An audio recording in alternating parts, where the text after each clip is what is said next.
안녕하세요. 아프로기터입니다. 오늘은 정전 상태인 케이블의 열화 진단 방법과 판정하는 기준에 대해서 설명하도록 하겠습니다. 110회에 25점 문제로 출제되었던 문제로서 정전 상태에 있는 케이블 열화 진단은 1년에 1회 정도 정전한 후에 전기안전공사를 통한 요청 검사할 때 검사를 진행한다고 생각하시면 될 것 같습니다. 첫 번째가 케이블 열화 진단의 필요성. 요거는 그냥 제가 적었던 개요인데 국내 전력 소비 사고의 약 한 12%가 케이블 사고고 그 케이블 사고 중에서 절연 열화가 66%, 시공 및 보수 분량이 12%로 열화 진단 방법이 활용된다면 케이블 사고의 약 한 78% 정도 감소가 가능하다 해서 요거는 정전 상태나 하이선 상태나 케이블 열화 진단 방법이 나오면은 그냥 저는 이렇게 적었습니다. 여러분들만의 그 열화 진단의 필요성을 어찌 보면 개요죠. 그걸 가지고 가시기 바랍니다. 두 번째가 정전 상태 케이블 열화에 진단하는 방법. 요 2번 요게 어찌 보면 가장 중요한 내용일 수 있을 겁니다. 저는 크게 절등전의 지규는 V 부분이다. 이렇게 저는 암기를 했거든요. DC 1km부터 전압이 높아지는 거죠. 어찌 보면. 그래서 일단 절연저항 측정법이 DC 1kV하고 정밀도는 낮지만 현장 정수는 좋다. 제가 현장에서는 매거를 말하는 겁니다. 두 번째는 등원원화 전류법. DC 1kV를 30분 동안 정밀도 보통이고 현장 정수도 30분 동안 등원원화 전류법. 저희가 정전시킬 때 하루밖에 시간이 없잖아요. 30분 동안 이렇게 있는 것도 현장 정수 보통이라고 보시면 됩니다. 전위감쇄법은 DC 10kV를 5분을 정밀도가 보통이고 현장 정수도 보통이다. 직류전압인가법 DC 30kV를 10분간 정밀도 우수하고 현장 적용성이 좋다. 유전정전법 탄젠트 델타법에서 AC 케이블 전압 60Hz를 인가하거든요. 그래서 정밀도는 가장 우수하고 현장 적용성 나쁘다. VLF법은 AC 케이블 전압인데 0.1Hz라는 거죠. 유전정전법의 600분의 1로 한다고 보시면 됩니다. 그래서 정밀도도 우수하고 현장 정수도 좋다. 부분방전법은 AC 52kV를 22.9kV 케이블로 해서 정밀도는 우수한데 현장 정성이 나쁘다는 요게 있습니다.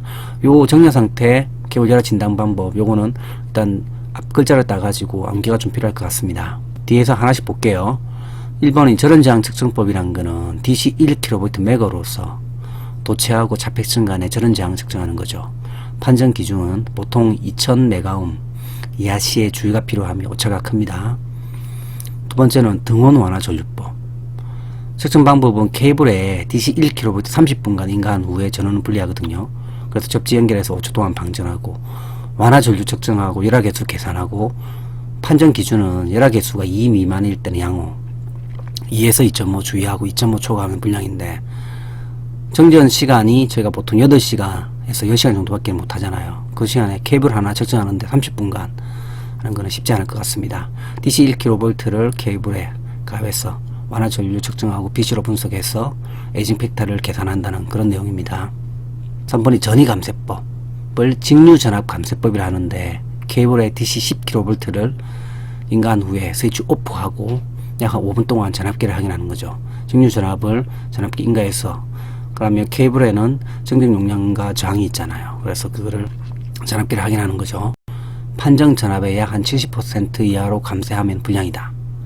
DC 10kV를 보통 많이 인가하거든요. 그래서 판정 전압은 7kV다. 그럼 그 위에 있으면 양호고 그 밑으로 떨어지면 불량이라고 보시면 됩니다. 5분 측정한다. 등원 완화 전류법 측정 시 시간이 30분 소요되는 것을 5분으로 줄였다고 보시면 됩니다. 네 번째가 직류전압 인가법. 케이블에 DC 30kV 인가하여 누설 전류 크기와 10분 이상 시간적 변화를 측정하는 거죠. 누설 전류가 이제 이상 케이블 같은 경우가 누설 전류도 크고 킥 현상이라고 이렇게 튀는 현상들이 있어요. 있고 1분과 10분 시간을 측정하거든요. 판정 기준은 누설 전류 크기가 10 이하다 양호하고 11에서 49는 주의 50 이상이면 불량이다 해서 승극비례에서 직류전압 인가한 후에 1분 후에 누수전류분의 10분 후의 누수전류과 케이블이 열화됨에 따라서 승극비는 감소하는데 1 이상 시에 적합이라고 봅니다. 소형 장치로 지급이 간편하고 154kV의 초과압이나 슬로가 긴 경우에도 적용이 가능해서, 하지만 30kV를 하니까 케이블의 손상 우려가 좀 있다고 보시면 됩니다. 안전공사에서는 비파괴 전원 진단기로 해서 23kV를 사용하신다고 보시면 됩니다. 다섯 번째가 유전정전법, 탄젠트 델타법인데, 측정하는 방법은 케이블 전원체에 상용주파 교류전압을 인가하는 거죠. 상용주파 교류전압은 60Hz에 만약 우리가 투톤라인을 쓴다, 그럼 22,900을 인가를 하고, 전원체가 완전한 상태이면 델타는 제로가 되고, 열애가 진행되면 델타가 커지는 거죠. 판정 기준은 탄젠트 델타가 0.5% 이하다, 양호고 0.5에서 5까지는 주의, 5%를 초과하면 불량인데, 만약에 탄젠트 델타가 4도다, 그럼 0.07이 나오거든요. 그래서 7%로 불량으로 판정을 한다는 겁니다. 가장 정확한 방법인데, AC 탄젠트 델타 시험기가 너무 커서 이동에 문제가 있어서 케이블 제조사 내로 국한되는 그런 현장 적용성이 떨어지는 그런 단점이 있습니다. 여섯 번째가 VLF. V는 Very Low Frequency법에서 탄젠트 델타법이 신뢰도가 가장 높지만 실험 전원 용량이 커서 현장 적용이 많이 어렵습니다. 그래서 상용 주파수 대신에 0.1Hz 전원을 사용 측정하는 거죠. 그래서 시험 용량을 600분의 1로 축소해서 현장에서도 이렇게 적용 가능한 거, 현장에 설치해 있는 사진입니다. 7번이 부분방전법. 투투나인 케이블의 전원체에 52kV 1분간 인가하여 이상시 발생하는 고주파를 부분방전기로 검출하는데, 판정 기준은 부분방전이 5피코 페롯 이하면 양호하고 실드룸이나 이런 데서 적용한다고 합니다.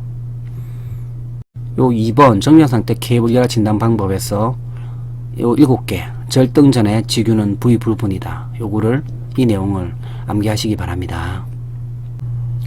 여러분들에게 조그마한 도움이 되셨다면 구독과 좋아요 부탁드리겠습니다. 이상 앞으로 규태였습니다.